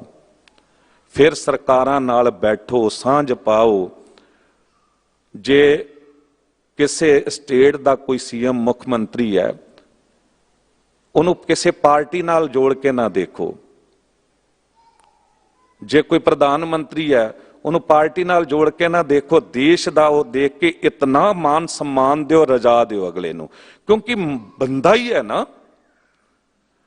कोई भी जज है वो भी बंदा है, प्रधानमंत्री है वो भी बंदा है, CM है वो भी बंदा है। हर एक दे अंदर ईगो हुंदी है, हौमे हुंदी है। हर एक प्यार भी चाहुंदा, उस्तत भी चाहुंदा है। ते असीं ते इन्ने लंगर लाउंदे आ, असीं ते इन्नी सेवावां करदे आ, असीं क्यों ना उतना मान सम्मान करिए कि वो लोग वेख के हैरान हो जान कि सिख जे किते हुमायूं आया, मुगल जालम गुरु अंगद देव साहब जी दे उत्ते उन्हें तलवार भी कढ लई सी, पर जिथे हथ सी उत्थे ही रह गया। झुकिया बाबर गुरु अमरदास साहब जी दे सामने झुकिया, ते गुरु नानक देव साहब जी दे सामने झुकिया। गुरु नानक देव साहब जी ने समझाया, बंदे की जो लेवै ओट दीन दुनिया मैं ताको टोट, कह नानक सुन बाबर मीर, तुझते मंगै सो अहमक फकीर। अकबर आया, गुरु अमरदास साहब जी ने बिठाया, संगत ते पंगत च बिठाया। क्या पहला लंगर छक पंगत च गलबात हुई, विचारां हुईयां, किन्ना भला कीता इस देश दा। जजिया कर हटाउण नूं कहा, सती प्रथा नूं खत्म करन लई कहा, बड़ा कुछ कराया गुरु अमरदास साहब सतगुरु जी ने। सिੱਖੀ सिद्धांतां नाल समझौता ना करिए। गुरुद्वारियां दे सिद्धांत नूं, सिख रहत मर्यादा नूं, गुरु दरबार दे मान सम्मान नूं उच्चा रखिए। पर बाहर जिथे लोड़ पवे, तुहाडे कोल पैसा है, सरमाया है, तुसी सिखां नूं अगे लियाओ। हर स्टेट दे विच कुछ MLA MP सिख होने चाहिए ने, IAS IPS होने चाहिए ने। फौज दे च जनरल हुंदे सन, असी माण करदे सी सरोचा करके। असी हर एक विचों परमात्मा नूं वेखदे हां। असी किसे नाल वैर नहीं रखदे, क्योंकि निर्वैर पिता दे असी ओह हां। जो हालात उस बच्ची नाल बने, कि तुहानूं कदी माण नहीं हुंदा? हुंदा है ते होना चाहिए है। 14 तो वध जंगां लड़ियां गुरु गोबिंद सिंह साहब जी ने ते ਸਿੰਘਾਂ ने, पर एक भी उदाहरण ऐसा नहीं मिलता कि किसी भावें मुगलों की ही कोई बेटी क्यों ना होवे, किसी की बेपती की गई होवे। सगों जे मिल गई नदौन की जंग वेले ते उन्होंने उहदे घर तक पहुंचा के आए, गुरु ने हुक्म किया। तुसीं कहोगे क्यों राजनीति MLA MP की? अरे भाई, जद बाबा बंदा सिंह बहादुर जी नूं भेजिया गया ना पंजाब वाल, गुरु गोबिंद सिंह साहब जी ने थापड़ा दे के भेजिया, ते हुक्मनामे चले गए सन हर पासे ਸਿੰਘਾਂ नूं कि तुसीं हर इलाके दे विच मदद करनी है, रसद दी, शस्त्रां दी, होर तरीके नाल। लबाना वपारी कई ਉਹ बैल गड्ढे भर के माल असबाब के समान के पहला मिले राह विच जगह जगह ਸਿੰਘ ਨਾਲ ਖੜੇ ਹੁੰਦੇ ਚਲੇ ਗਏ। ਹਰ ਇੱਕ ਸਿੱਖ ਦੀ ਕੋਈ ਜਾਤ ਪਾਤ ਨਹੀਂ ਹੁੰਦੀ, ਤੇ ਸਿੱਖ ਰਾਜ ਕਾਇਮ ਕਰ ਲਿਆ। ਕਿਉਂਕਿ ਸਿੰਘਾਂ ਨੇ ਮਦਦ। ਅੱਜ ਅਸੀਂ ਇੱਕ ਹੋ ਜਾਈਏ, ਜਿੱਥੇ ਬਾਹਰ ਦਾ ਕੋਈ ਪਿੜਾ ਹੈ ਨਾ, ਉੱਥੇ ਇੱਕ ਹੋਈਏ, ਏਕਤਾ ਹੋਵੇ ਸਾਡੇ ਵਿੱਚ, ਕਿਉਂਕਿ ਅਸੀਂ ਕਿਸੇ ਨਾਲ ਵਿਰੋਧ ਨਹੀਂ ਕਰਦੇ। ਜੇ ਕੋਈ ਸਿੱਖ MLA ਬਣੇਗਾ, ਹਿੰਦੂ ਵੀਰਾਂ ਦਾ, ਮੁਸਲਮਾਨ ਭਰਾਵਾਂ ਦਾ, ਈਸਾਈਆਂ ਦਾ, ਸਭ ਦਾ ਭਲਾ ਕਰੇਗਾ। ਉਹ ਕਰਦੇ ਹੀ ਹੋਣਗੇ। ਬਜ਼ੁਰਗ ਬੰਗਾਲ ਦੇ ਵਿੱਚ ਤਾਂ ਹੀ ਤਾਂ ਬਾਰ-ਬਾਰ ਜਿੱਤ ਰਹੇ ਨੇ, ਉਹ ਸ਼ਖਸੀਅਤ ਨੂੰ ਲੋਕ ਸਲਾਮ ਕਰਦੇ ਨੇ। ਗੁਰੂ ਅਮਰਦਾਸ ਸਾਹਿਬ ਜੀ ਕਹਿੰਦੇ, ਜਹ ਦੇਖਾਂ ਤਹ ਏਕ ਹੈ, ਗੁਰਮੁਖ ਪ੍ਰਗਟ ਹੋਏ। ਜਿੱਧਰ ਵੇਖਾਂ ਮੈਨੂੰ ਇੱਕ ਹੀ ਨਜ਼ਰ ਆਉਂਦਾ, ਪਰ ਯਾਦ ਰੱਖਣਾ ਗੁਰਮੁਖ ਨੂੰ ਨਜ਼ਰ ਆਵੇਗਾ, ਮਨਮੁਖ ਨੂੰ ਨਹੀਂ। ਗੁਰਮੁਖ ਦੀ ਅੱਖ ਇਹੋ ਜੀ ਹੋਵੇਗੀ ਜੋ ਸਭ ਦੇ ਵਿੱਚੋਂ ਪਰਮਾਤਮਾ ਨੂੰ। ਫਿਰ ਅਸੀਂ ਰਾਜਨੀਤੀ ਵਿੱਚ ਇਸ ਲਈ ਨਾ ਆਈਏ ਕਿ ਅਸੀਂ ਪੈਸਾ ਇਕੱਠਾ ਕਰਨਾ ਹੈ, ਨਹੀਂ, ਪੰਥ ਕੌਮ ਦੇ ਭਲੇ ਲਈ ਆਈਏ। ਉਹ ਜਜ਼ਬਾ ਲੈ ਕੇ ਅੱਗੇ ਵਧੀਏ, ਗੁਰੂ ਤੁਹਾਡੇ ਨਾਲ ਖੜਾ ਹੋ ਜਾਵੇਗਾ। ਜਿੱਥੇ ਨੀਅਤ ਚੰਗੀ ਹੁੰਦੀ ਹੈ ਨਾ, ਘਰ ਹੀ ਬੈਠਿਆਂ ਸ਼ਾਹੋ ਮਿਲੇ, ਜੇ ਨੀਅਤ ਰਾਸ ਕਰੇ। ਜੇ ਨੀਅਤ ਚੰਗੀ ਹੋਵੇ, ਵਾਹਿਗੁਰੂ ਨਾਲ ਖੜਾ ਹੋ ਜਾਂਦਾ, ਗੁਰੂ ਨਾਲ ਖੜਾ ਹੋ ਜਾਂਦਾ। ਬਾਬਾ ਬੰਦਾ ਸਿੰਘ ਬਹਾਦਰ ਜੀ ਨੇ ਰਾਜ ਕਰ ਲਿਆ, ਮਹਾਰਾਜਾ ਰਣਜੀਤ ਸਿੰਘ ਨੇ ਰਾਜ ਕੀਤਾ। ਅੰਗਰੇਜ਼ ਦੀ ਜੁਰਤ ਨਹੀਂ ਪਈ ਪੰਜਾਬ ਵੱਲ ਵੱਧ ਸਕੇ, ਭਾਵੇਂ ਪੂਰੇ ਦੇਸ਼ ਉੱਤੇ ਉਹਨਾਂ ਨੇ ਕਬਜ਼ਾ ਕਰ ਲਿਆ ਸੀ। ਜਦ ਤੱਕ ਮਹਾਰਾਜਾ ਰਣਜੀਤ ਸਿੰਘ ਜਿੰਦਾ ਰਹੇ, ਕਿਸੇ ਦੀ ਜੁਰਤ ਨਹੀਂ, ਕਿਉਂਕਿ ਮਹਾਰਾਜਾ ਰਣਜੀਤ ਸਿੰਘ ਕਹਿੰਦੇ ਸਨ ਰਾਜ ਗੁਰੂ ਦਾ। ਅਸੀਂ ਇਹ ਸਿਧਾਂਤ ਲੈ ਕੇ ਚੱਲੀਏ, ਜੇ ਮੈਨੂੰ ਰਾਜ ਮਿਲੇਗਾ, ਮੈਨੂੰ ਕੋਈ ਜਗ੍ਹਾ ਮਿਲੇਗੀ, ਮੈਂ ਗੁਰੂ ਨੂੰ ਅੱਗੇ ਰੱਖ ਕੇ ਚੱਲਾਂਗਾ, ਗੁਰੂ ਦੇ ਸਿਧਾਂਤਾਂ ਨੂੰ ਅੱਗੇ ਲੈ ਕੇ ਚੱਲਾਂਗਾ। ਗੁਰੂ ਨਾਲ ਹੋਵੇਗਾ, ਰਾਜ ਕਾਇਮ ਹੋਵੇਗਾ। ਬਸ ਇਹ ਯਤਨ ਕਰੋ ਕਿ ਕਿਤੇ ਵੀ ਕੋਈ ਇਹੋ ਜਿਹੀ ਘਟਨਾਵਾਂ ਨਾ ਹੋਣ ਜੋ ਨੌਜਵਾਨ ਸਿੱਖ ਬੱਚੇ ਨੇ। ਲੰਗਰ ਤੇ ਲਾਉਂਦੇ ਹੀ ਆ, ਹੁਣ ਕੋਈ ਐਸੀ ਚੀਜ਼ਾਂ ਵੀ ਕਰੋ, ਇਲਾਕਿਆਂ ਦੇ ਵਿੱਚ ਕੋਈ ਇਹੋ ਜਿਹੀ ਜਥੇਬੰਦੀ ਵੀ ਬਣਾਓ ਜੋ ਨਿਰੋਲ ਬੱਚਿਆਂ ਦੀ ਪੁਕਾਰ ਸੁਣੇ। ਕਿਸੇ ਜਗ੍ਹਾ ਤੇ ਇੱਕ ਕੱਲਾ ਸਿੱਖ ਦਾ ਘਰ ਹੈ ਕਿਸੇ ਸਟੇਟ ਦੇ ਵਿੱਚ, ਤੇ ਉੱਥੇ ਤੱਕ ਮੈਸੇਜ ਪੁੱਜੇ, ਕੋਈ ਮਜਲੂਮ ਸਿੱਖ ਪਰਿਵਾਰ ਦੀ ਲੜਕੀ ਹੋਵੇ, ਅਰੇ ਤੁਸੀਂ ਤੇ ਕਸ਼ਮੀਰ ਤੱਕ ਲੜਕੀਆਂ ਨੂੰ ਬਚਾ ਕੇ ਪਹੁੰਚਾਉਣ ਵਾਲੇ ਹੋ, ਤੇ ਸਾਡੀ ਬੱਚੀਆਂ, ਇੱਕ ਪੁਕਾਰ ਹੋਵੇ, ਉਹਨੂੰ ਪਤਾ ਹੋਵੇ ਕਿ ਚੁੱਪਚਾਪ ਮੈਂ ਉੱਥੇ ਗੱਲ ਪਹੁੰਚਾਵਾਂਗੀ, ਮੇਰੀ ਮਦਦ ਹੋਵੇਗੀ। ਕੁਝ ਐਸੇ ਵੀ ਆਪਾਂ ਯਤਨ ਕਰੀਏ। ਬੋਲਦਿਆਂ ਨਾ ਬੜੀ ਭੁੱਲਾਂ ਹੋ ਜਾਂਦੀਆਂ ਨੇ, ਕਿਉਂਕਿ ਉਹ ਫਲੋ ਵਿੱਚ ਅਸੀਂ ਸੋਚ ਕੇ ਨਹੀਂ, ਇੱਕ ਜਜ਼ਬੇ ਨਾਲ ਮੈਂ ਬੋਲ ਰਿਹਾ। ਗੁਰੂ ਪ੍ਰਤੀ, ਪੰਥ ਪ੍ਰਤੀ ਬੇਅੰਤ ਹੋਈਆਂ ਭੁੱਲਾਂ ਬਖਸ਼ ਲੈਣਾ। ਦਿਓ ਅਸੀਸ, ਕਥਾ ਕਰਨ ਦੀ ਜਾਚ ਆ ਜਾਵੇ। ਸਾਂਝੇ ਤੌਰ ਤੇ ਸਭ ਲਈ ਅਰਦਾਸ ਹੈ, ਸ੍ਰੀ ਹਰਿ ਕ੍ਰਿਸ਼ਨ ਤਿਹਾਈ ਹੈ, ਜਿਸ ਡਿਠੇ ਸਭ ਦੁੱਖ ਜਾਏ। ਤੇਗ ਬਹਾਦਰ ਸਿਮਰੈ, ਹਰ ਨੌ ਨਿਧ ਆਵੈ ਧਾਏ, ਸਭ ਥਾਈ ਹੋਏ ਸਹਾਏ। ਬੁਲਾਓ ਫਤਿਹ। ਵਾਹਿਗੁਰੂ ਜੀ ਕਾ ਖਾਲਸਾ, ਵਾਹਿਗੁਰੂ ਜੀ ਕੀ ਫਤਿਹ।